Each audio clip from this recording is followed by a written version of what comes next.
to Prophecy in the Bible. Today we're going to be looking at chapter 4 of the book of Revelation. Now, as you recall, in our last lecture, we were looking at the 7 churches, and actually we concluded it by looking at the 3 last churches. So in total, of the 7 churches, only 2 of them were favorable to God. And as I mentioned, those are the 2 churches that you want to take part in. So if you get a chance, if you haven't already, go back and take a look at chapters 2 and 3 having to do with the 7 churches and sort of renew over what it is that God had to say about those 2 particular churches and why it is that it would be, well, good that you belong to them.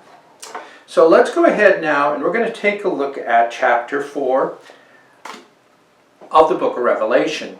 Now, I want to begin with the fact that this is the chapter that is the most misunderstood. And it said that the traditions of men, you find, usually tries to teach that the first 2 verses of this particular chapter, chapter 4, refers to the rapture. And nothing could be as far away from the truth as that is, because of the fact that both in the Greek and in the Hebrew language, the subject and the object are fixed. And so it is with this particular verse. Man cannot change this. That's the point.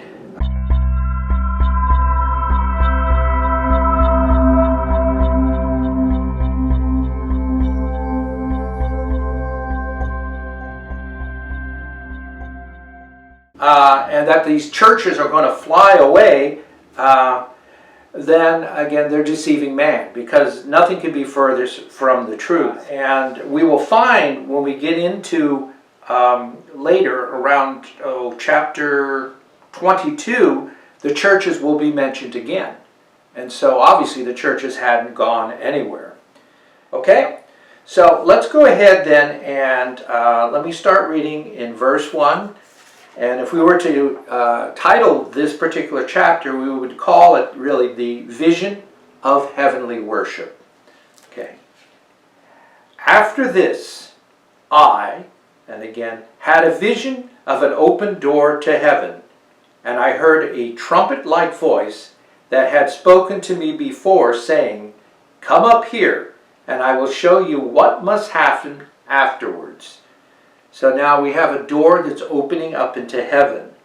And it's going to show what is indeed happening on this particular Lord's Day, which is the first day of Millenium. Okay, and verse 2.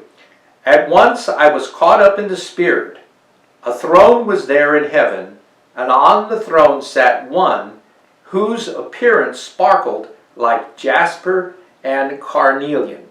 So now we're envisioning John being carried to the Lord's Day, just as we opened up in chapter 1. So he's gone from about 90 AD to the first day of the millennium, which is even future to us. And he hears a trumpet, okay? And in this case it means the last trumpet, or the furthest most trumpet. And he's going to show thee. And again, there is no church that's mentioned here. It is not the subject. We find it is John. So again, this is where this big error comes with this whole idea of twisting things in order to make it work for those that believe in the particular rapture. Okay, let me continue on with verse 3 and then I'll explain. Around the throne was a halo as brilliant as an emerald. And surrounding the throne I saw 24 other thrones on which 24 elders sat, dressed in white garments and with gold crowns on their heads. Now what we're looking here is we're looking at the majesty of God. And we're looking into his throne room. And the colors of the stones, the various stones, the 12 stones, they refer a lot to the breastpiece. So we had the jasper, which is very, very green. And then we had something referred to as carnelian, which is very red. So we had, basically what's being described here is a full spectrum, just like a rainbow. The rainbow that we see that is behind the throne of God. And wherever we talk about this rainbow, we also refer to the Shekinah glory, which means that God's presence or God is there.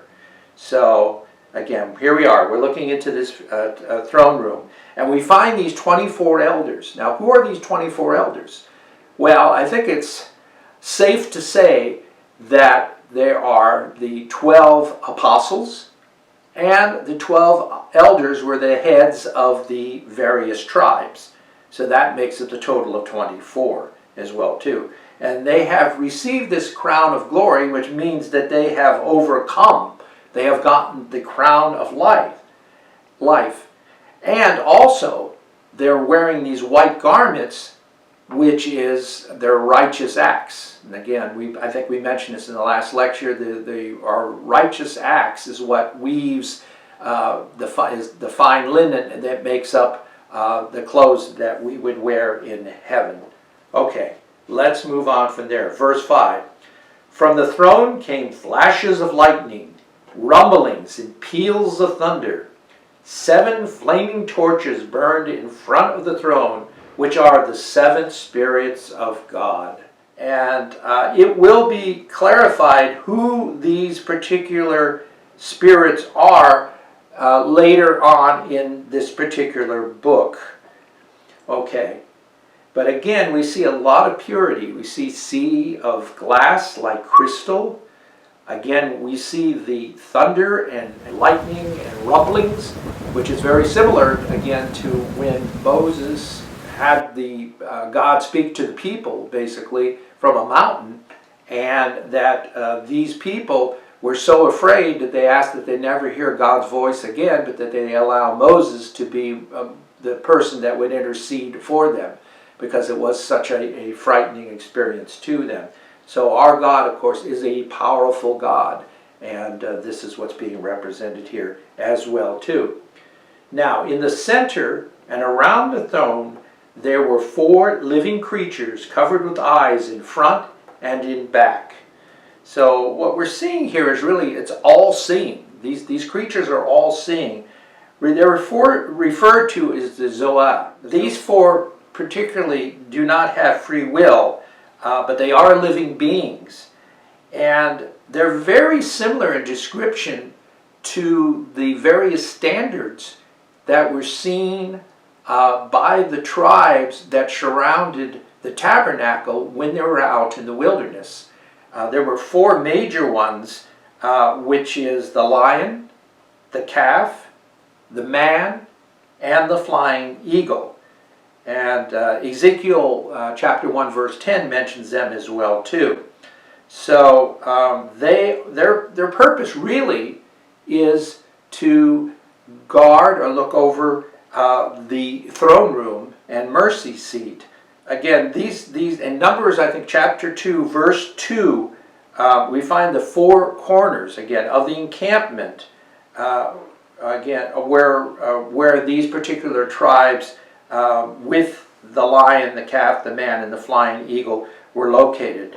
The lion was in the east, and that represented that was where the tribe of Judah settled. The man was in the south, and that's where Reuben, which was the firstborn of the 12, where their tribe was located. The ox was in the west, that was Ephraim, and then the eagle was in the north, which is Dan. So if you go back to Numbers and read 2:2, you'll find that the 4 corners of that encampment had those tribes who had those standards with those particular symbols on them, the lion, the calf, the man, and the flying eagle. So what that is they served as a type for these Zoah, or Zoe, creatures that were up in the throne room that were all seeing.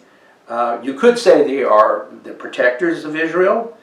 Then in the case of when we had the actual tribes out there, they were protectors of Israel. But we also can look at these as being the protectors of the throne as well. Again, there's these types that always pop up in there. Okay, let's go to verse 7. The first creature resembled a lion, The second was like a calf, and the third had a face like that of a human being, and the fourth looked like an eagle in flight. So that just goes ahead and describes what is going on. So they're all seeing and they're all understanding.